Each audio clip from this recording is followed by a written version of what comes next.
the hold harmless, I can't answer that question, so thank you. I wouldn't have done it either. Not me. Nope. Currently, Winthrop Harbor's administrators are the lowest paid in Lake County. If they're not competitive, they're not going to stay. The same with the teachers. If our teachers are the lowest paid in Lake County. If they're not paid, they're going to go somewhere else, and we're going to be stuck with the lousy teachers, or the lousy teachers will apply. So you have to remain competitive.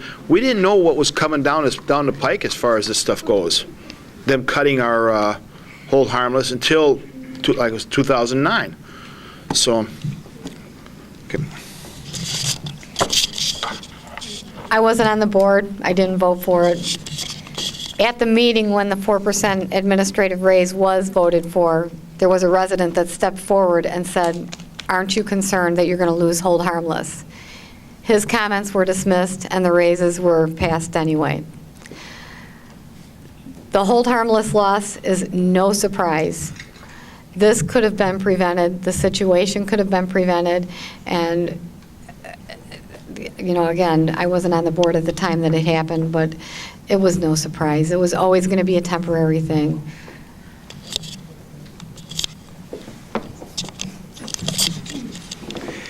I was on the board, and I voted for the raises based on performance. We did not have a clue as far as the state either. The state couldn't make up their mind how much money they were going to cut and when they were going to cut it, and they kept changing their mind over and over again. They couldn't balance their own budget, and we had to submit a balanced budget for all. That's how it works. You have to submit budgets that are balanced. We submit them based on what we know at the time. Things have changed. That's why a referendum's coming your way. But I have mixed feelings on raises.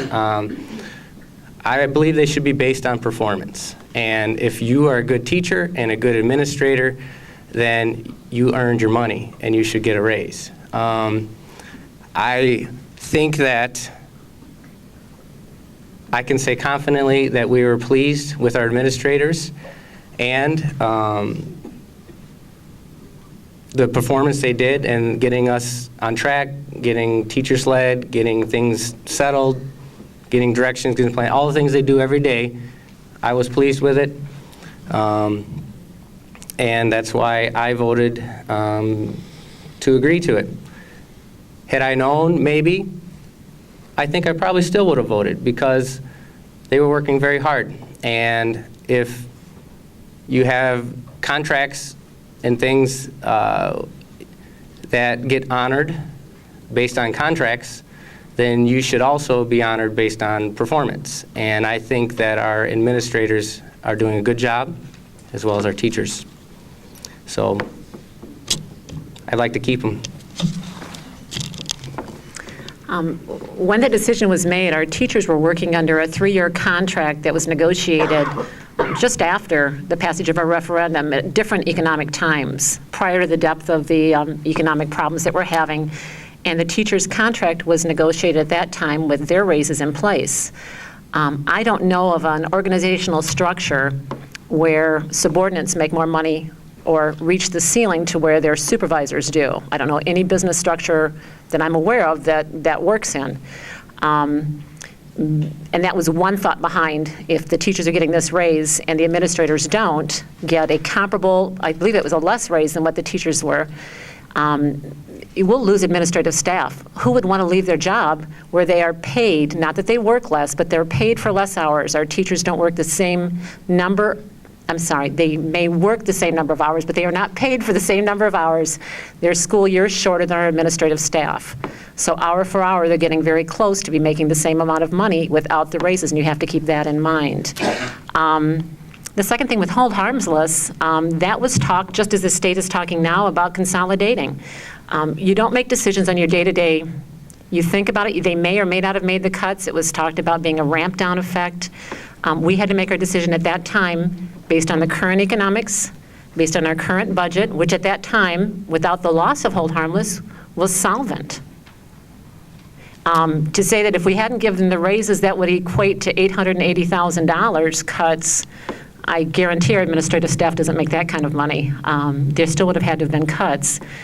And so that wouldn't have saved the problem that we have. Again, those decisions were made based on the contract, the economic times, and without the knowledge that we were losing the hold harmless money. Unapplicable. I think I'll actually say something. I think that, if I was in the position that the school board was in at the time, I think that I would have felt better about voting for raises if there was a 5-year plan in place for the budget.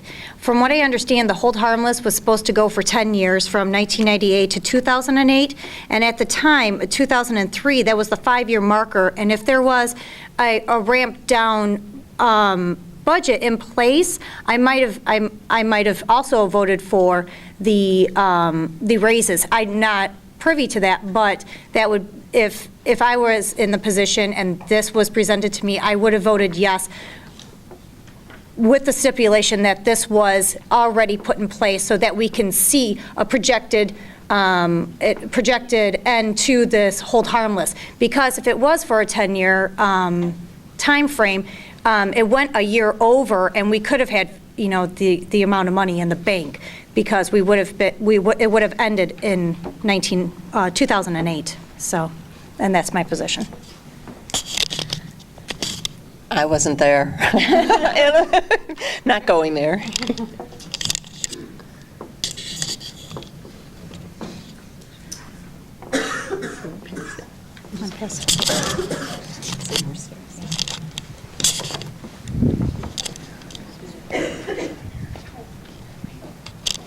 Thank you. Well, believe it or not, I was not on the board in that time in 2009, and it's true. But I'm not going to duck that issue. The hold harmless provision, I don't think there was any finite period for that. That was part of the funding, and that came out, and just as other things come out from the state, you can't count on the state, and our financial position was different at the time when those raises were made. This has never been a board, all the years I've been on there, that's been very foolish in their negotiations with staff or administrators, and we've had years where no raises, minimal raises, what have you. So I think each year has to be looked at, just as it was this year, and go on accordingly. And that's how I would approach it. Thanks.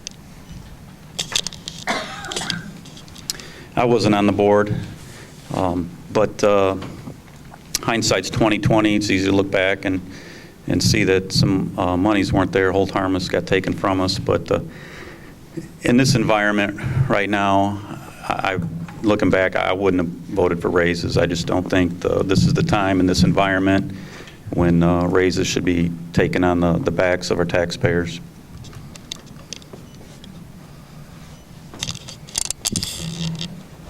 Okay, I think there have been a trio of questions about the big C word, C meaning consolidation, which may or may not be barreling its way up the pike to us. So some of your thoughts about what we can or will do for that.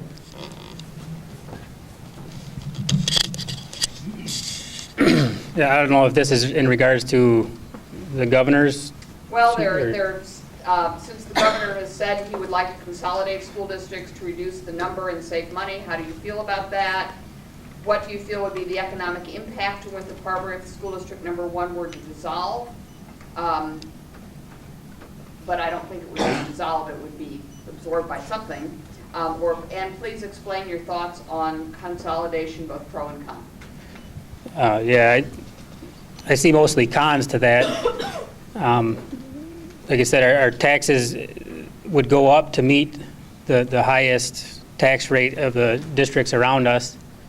And like I said, our scores are better than theirs, so hopefully that's not reflected across our thing if we were to take on their curriculum or whatever affects that.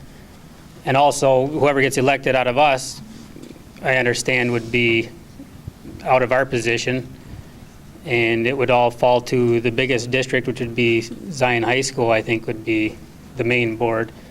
And nobody's for that I know of, as far as it would be. I mean, the part of the reason, the draw to move to Winthrop Harbor, people from out of the district pay extra to have their kids come here because of the quality of schools is different from those around us. And for whatever reason, for that reason, they do that, and we'd like to maintain that quality of schools. But I don't know what the states, I understand they said it is going to be a disaster in the short term, and somewhere down the line, they expect to see it all fall into line. But they don't say disaster, of course, but yeah, the state, like we said, we blame the state for cutting our funds, but the state, and we are the state. That's our money coming back to us, granted from the whole state into our little district, but we ought to thank them for the 10 years they did give us with that hold harmless. But I am against consolidation. Hi. I don't know that we'll have much power if the governor decides to go ahead with this. I mean, we can go down and do some rabble raising. Who's in? Got a minivan. I think if, like Davin said, I mean, our taxes are going to go up, and there's not a whole lot we can do about that. Again, we have a voice. We are voters. I think if we, on the other hand, if it wasn't directed by the state, there was other talk about, if we can't get our finances under control, we may have to one day consolidate. Taxes aside, it might be a good choice as far as we can cut costs in the number of administration and consolidating. But I agree with Davin. People move to Winthrop Harbor because of the nice small school district. My hometown's small, and that's what I liked about the area, and I would like to keep it small. If we can do something, let's raise our voices and keep it from consolidating. I've actually had mixed views on it. When I first moved here from Chicago, I actually lived in Chicago.